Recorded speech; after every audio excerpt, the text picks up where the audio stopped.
In today's video, I'm going to teach you how to add Vst2 audio plugins to OBS Studio. This guide is perfect for beginners and will help you enhance your audio quality during streams or recordings in just 5 minutes. Let's start by accessing the right tools. You'll want to begin by heading over to the Replugs Vst2 download page. This collection is widely used for its versatility and ease of integration with OBS Studio. Once you're on the page, simply download the plugins. Make sure you follow all the prompts and save the plugin somewhere easy to find. This step will set the foundation for everything else, so don't rush it. With the plugins downloaded, it's time to move on to OBS Studio. Open up OBS Studio on your device. If you haven't installed this software yet, now's a great time to do so. OBS Studio is a free and open-source platform that's essential for streaming and creating professional-looking media. Once you're inside OBS, locate the audio section.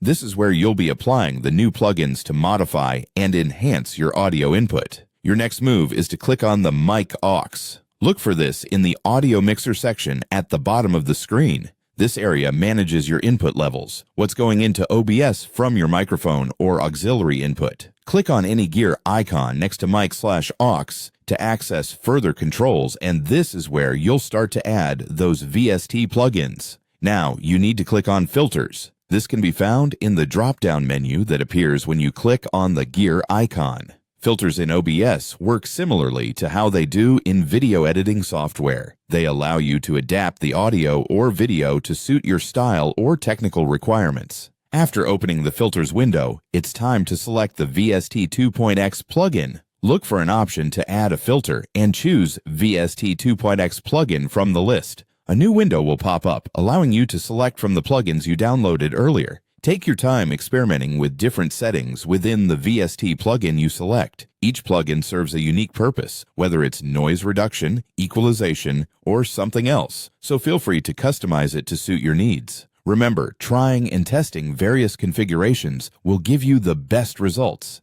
And there you have it, a quick, user-friendly way to bring professional-grade audio into your OBS projects. Whether you're live streaming or recording, integrating these plugins can significantly improve the overall quality of your audio. Thanks for tuning in, and I hope this guide has been helpful in stepping up your OBS Studio setup.